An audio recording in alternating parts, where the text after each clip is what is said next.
Mr. Chairman, let me agree vigorously with my esteemed colleague.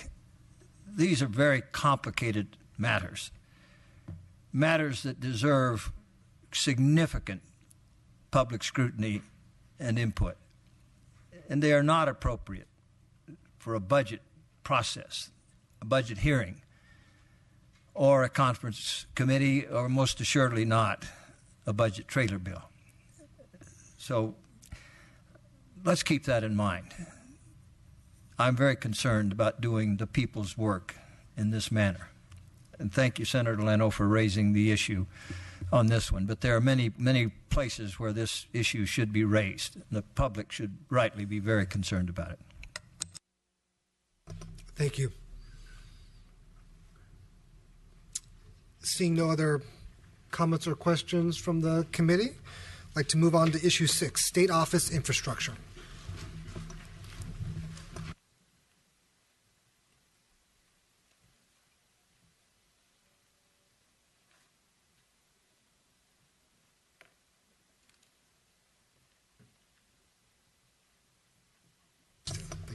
Ms. Kirstein.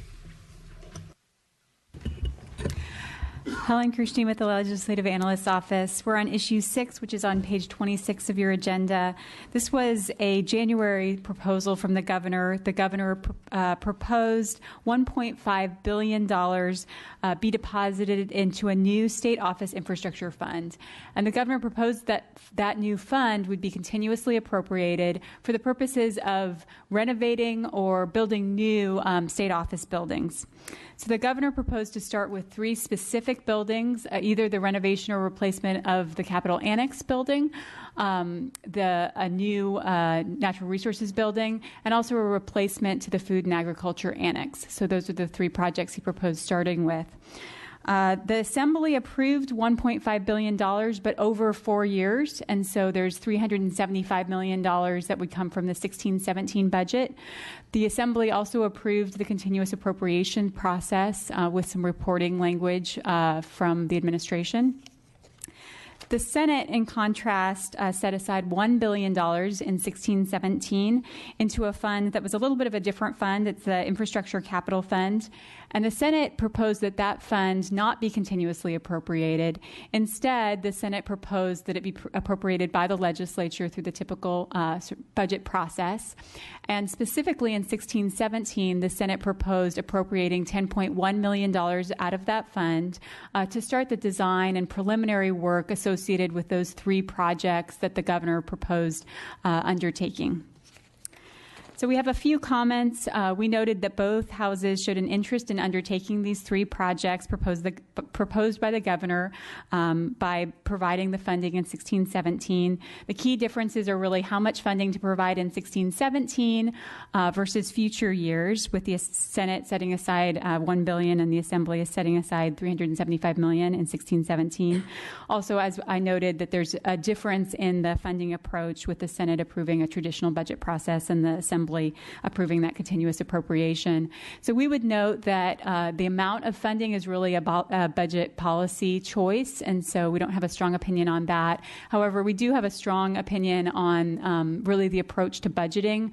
We strongly recommend that the legislature go with a traditional budget approach rather than a continuous appropriation. We have a lot of concerns about a continuous appropriation, reducing legislative oversight. We think this is a really important area for the legislature to have oversight over. This is a lot of money. These are big, critical projects, and there's not very much information that's available to the legislature at this time. So we think it's really important for the legislature to maintain control over those funds.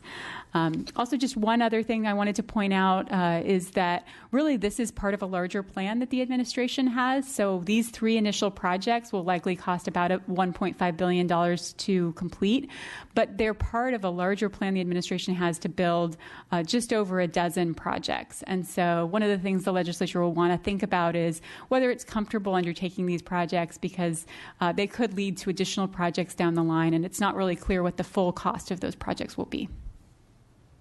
Thank you. Ms. Costa. Yes, the administration continues to work with both houses on compromise trailer bill language, which would ensure legislative oversight while balancing that with ensuring that projects aren't delayed and in turn increase costs. We'd also note that the administration continues to believe that the $1.5 billion figure is appropriate based on the 3 projects identified. Thank you. Questions or comments? Okay. Not seeing any, we will move on to issue number 7, medical marijuana. Ms. Kirstein again. So if you turn to page 28 of your agenda, there are 3 different pieces of the medical marijuana proposal. So there's a January proposal to provide initial staffing for the Bureau of Medical Marijuana Regulation. It's about $3.8 million in 16-17, $4 million in 17-18, and about $500,000 ongoing. The Senate approved that, and the Assembly did not approve that proposal. The second component is a governor's proposal from May to fund an IT system, and this would be a licensing and enforcement IT system for the Bureau of Medical Marijuana Regulation. The proposal was for about $6 million in 16-17, $6.5 million in 17-18, $1 million in 18-19, and $800,000 ongoing. And then the third piece is trailer bill language related to the Medical Marijuana Regulation and Safety Act. This actually has a number of different components. I'm not going to walk through them all in the purposes of time, but just wanted to note that there are a couple pieces that are more substantive. They relate to water diversions for marijuana growers and how they're treated under CEQA. And also there's a provision that changes the roles and responsibilities related to licensing laboratories and moves that role from the Department of Public Health to the Department of Consumer Affairs. So we'd note the Senate approved portions of the trailer bill. The Assembly rejected the trailer bill language. So in terms of our comments, with regard to the January proposal, we recommend the Senate's approach. We didn't raise any concerns with the administration's January proposal. We felt that it was consistent with the legislation. With regard to the May proposal, the IT proposal, we also were recommending the Senate approach. We think that it's reasonable to fund the first year of this project, given that this IT project has to be in place by January 2018. However, we have a lot of concerns about really the uncertainty about the cost estimates of this project, given that the department doesn't know which direction it's going to go in, whether it's going to continue and expand on the Breeze system or take another approach. And furthermore, it's going to be an expedited process, and so we have some concerns there. So we're recommending rejecting that funding in the out years for that reason, consistent with the Senate approach. And with regard to the trailer bill, we didn't have any major concerns, but we did want to note that there were some really substantive issues that were brought up in the subcommittee process and a number of concerns that were brought up in that process, particularly related to those 2 pieces that I mentioned, related to the water diversions and the transfer of responsibilities from DPH to DCA. And so we just want to note that the legislature will want to make sure that those questions have been addressed adequately and to the legislature's full satisfaction before moving forward. Thank you. Ms. Costa. Thank you. We'd like to note and appreciate the Senate's adoption of the first-year cost for the IT project, as well as adopting our request for positions and funding for this purpose. We'd note, without adoption of our entire proposal, we have concerns about our ability to administer the regulatory framework and the enacting statutes in a timely manner, and the statutes do include very aggressive timelines. We believe that our full package is necessary to meet those statutory timelines. Thank you. Any comments or questions from the committee? Senator Leno. Thank you, Mr. Chair. Ms. Kirsten, could you respond to Ms. Costa's concerns? You don't seem to share them. Just wondered why. Certainly. Well, our recommendation is to fund that first year. We think that that will provide the administration with the ability to start moving forward with the project. They can come back certainly next year and request funding for additional years at that time. It's likely that the administration will have a better sense of what those cost estimates will be, but we don't think that that process would have to necessarily delay the project, and we think it's an important oversight role for the legislature to have, to be able to review the project as part of the budget process, particularly given just the uncertainty with the project and the fact that it's going to be an expedited process, and so that may raise some additional project risks. So the concern being that we may not be able to meet statutory requirements is not something that you agree with?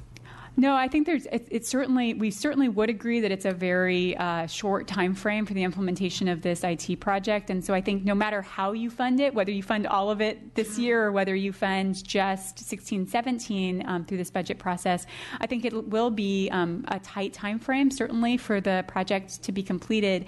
But we don't think that that actually is going to be very affected by how you do that funding. Thank you for that. So with that, Mr. Chair, I'm going to make the motion that we accept the Senate's adoption of the governor's request for positions and funding along with the first-year cost for the IT proposal, and then leave the second proposal that the Senate has open for now. Very good. Do I have a second? Second. Is there something urgent that Mr. Murphy would like to chime in on? Very good. 3-2 on the Senate side. Oh, sorry. Member Olson Member Olson wanted to make a comment. I apologize. Thank you. Just a few questions. First, to the LAO, you mentioned the breeze system, and I get nervous every time I hear the word breeze. So can you speak to what relation you believe there will be between this new IT system and the current breeze system at the DCA? So our understanding, based on conversations with the department, is that they haven't determined what approach they're going to take to this project. So they've said that one possibility is that they would basically this would be sort of part of the third phase of the BREEZE project. Essentially, it would be an extension of the BREEZE project.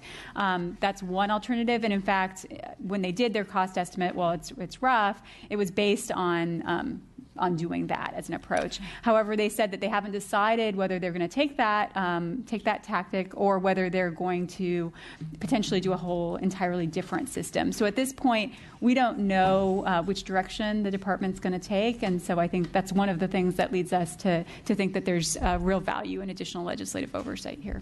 Okay.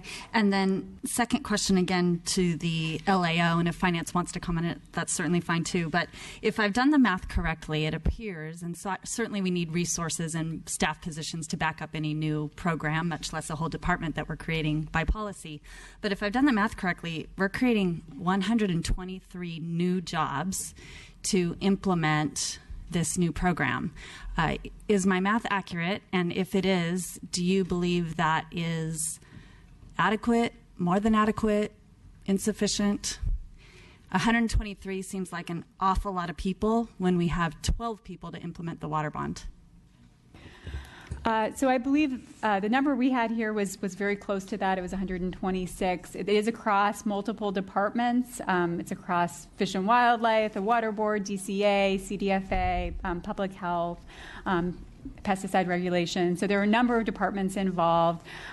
When we looked at the proposals, that was part of the January proposal, and when we looked at those proposals, they generally did seem reasonable. We didn't raise any major concerns with the staffing that was proposed for those January proposals. And so certainly we could talk about some of the specifics, but we didn't have any high-level concerns. Okay, thank you. Would finance like to add? Brendan Murphy, Department of Finance. I think I just wanted to clarify, ma'am, and I get that you're across all departments, but that we had multiple components in there, including enforcement actions that aren't necessarily funded. Mostly enforcement actions. Exactly. So I just want to make sure that we have only a smaller subset of that is related directly to the regulation oversight that we were talking about. That's all. Okay, thank you. And to finance, can you tell us a little more about the trailer bill and the components of the trailer bill that the governor is proposing? Absolutely. Broadly, the trailer bill seeks to set in place the exact way that we expect to move through the regulatory process and how we expect to implement the majority of the big kind of component pieces of the departmental oversight on the regulatory process. So we're talking Department of Public Health's role, the California Department of Food and Agriculture, and the Bureau of Medicinal Cannabis is what we're proposing to change the name to in there. And so in those, we have gotten together across many other departments as well that have roles as far as advising those three main ones, and looked at what our best way is to move forward on all three bills that came out of the process and were signed. And so you have changes that are generally only here for the ability for us to regulate and move the regulations forward. There are some that are very challenging in that, as you can imagine, and there's some that are, I think, fairly, like the name change, not all that surprising. So the bulk of that happens in the Business and Professions Code. The reason for that being that all changes directly tie to our regulatory oversight and the role that we expect to play in that process. Excuse me. And broadly, it kind of breaks into three categories. It breaks into real kind of technical enforcement aspects of regulation and some of the regulatory nuances. It breaks into the lab role for the Department of Public Health and who will go on to regulate those in the future. And it breaks into water and how the water fits with the California Department of Food and Agriculture and what that does. And so to that front,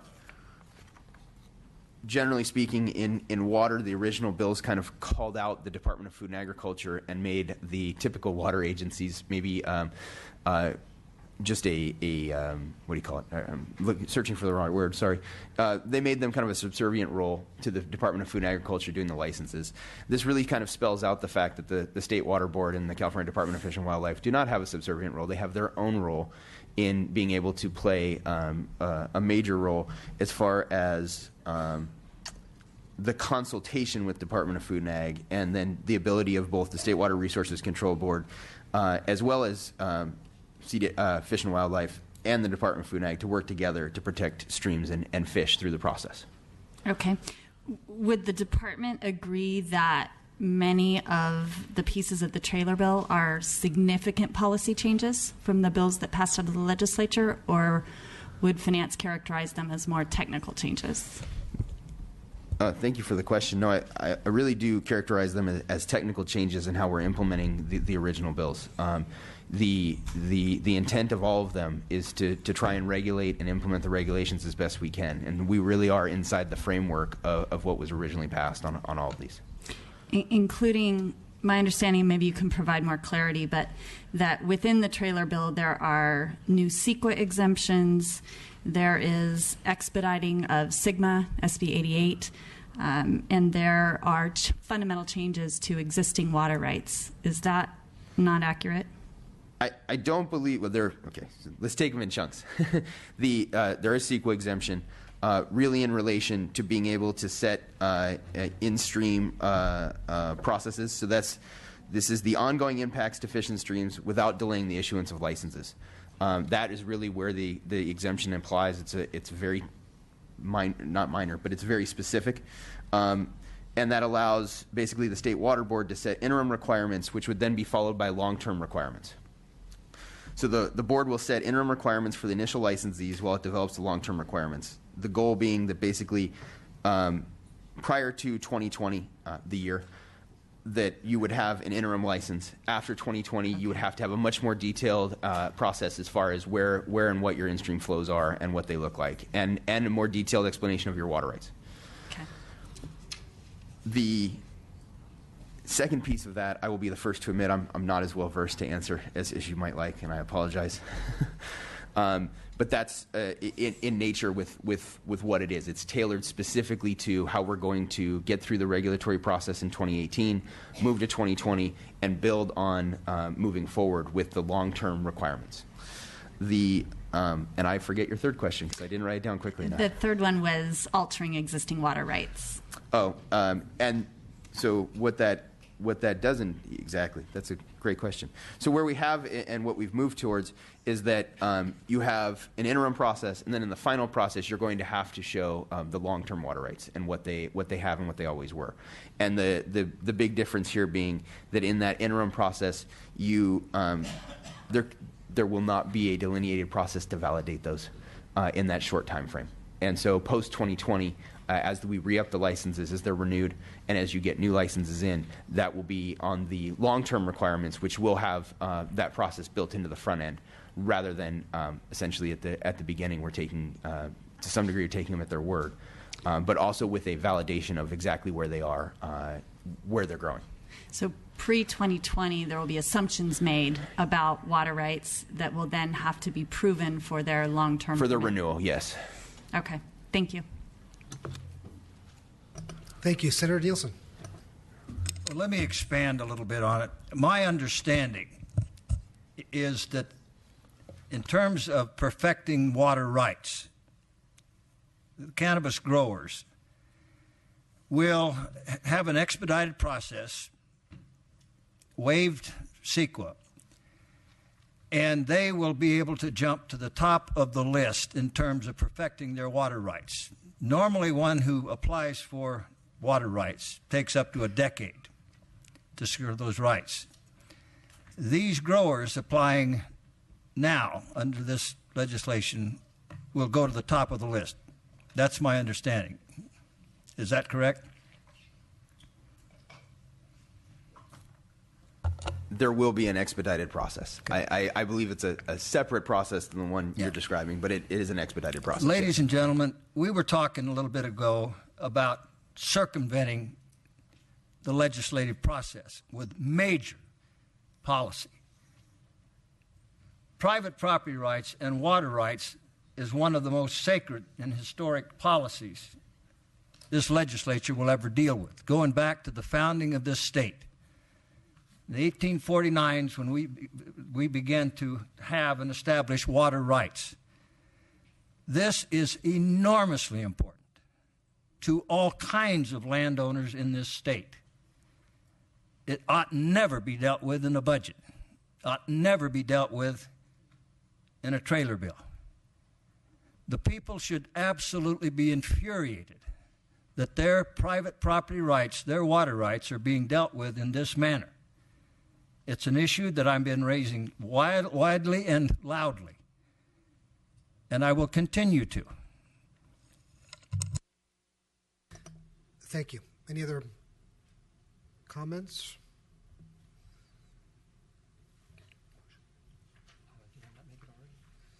Oh, sorry. We had a motion and a second already. I apologize. And it was 3-1 on the Senate side. On the Assembly side, 4-1. No, just 4-0. 4-0. Thank you. Okay. With that, we'll be moving to issue 8, California Youth Crisis Hotline. Ms. Kirstein. So we're on issue 8, page 30 of your agenda. So this was an Assembly proposal. The Assembly added $200,000 in one-time general fund funding for the California Youth Crisis Line, which is a program that provides a 24/7 hotline for youth to call when they're in crisis. Thank you. Ms. Costa. We support the Senate version. We believe that the current funding is adequate. Thank you. Any comments? Senator Leno. Thank you, Mr. Chair. We did not take any action on this issue, which the Assembly side brought up, but we think the value for the Youth Crisis Line is significant, and for a relatively modest investment, we'd like to support your version. Thank you. We have a motion. Second? Second. We have a motion and a second. And on the Senate side,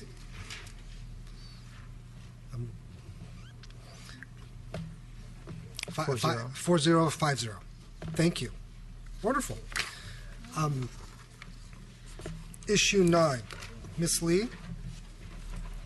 Card room background investigation.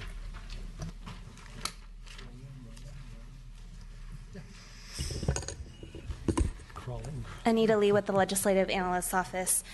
We are on page 32 of your agenda. The Assembly proposed $3 million from the Gambling Control Fund and 20 positions for DOJ's Bureau of Gambling Control to address the backlog of background investigations related to card room licensing activities. The Governor and the Senate did not take action on this item. We would recommend the Senate's action because it is unclear what level of ongoing resources is needed at this time. We would note that the 2015-16 budget provided 12 positions and 3-year limited term funding to reduce the existing backlog. Once the backlog is reduced, we will be able to identify the appropriate level of ongoing future need. Thank you, Ms. Costa. We support the Senate version. As the analyst noted, we did add positions in the current year budget, and we believe that's appropriate at this time. Thank you. Any comments or questions from the committee? Senator Leno.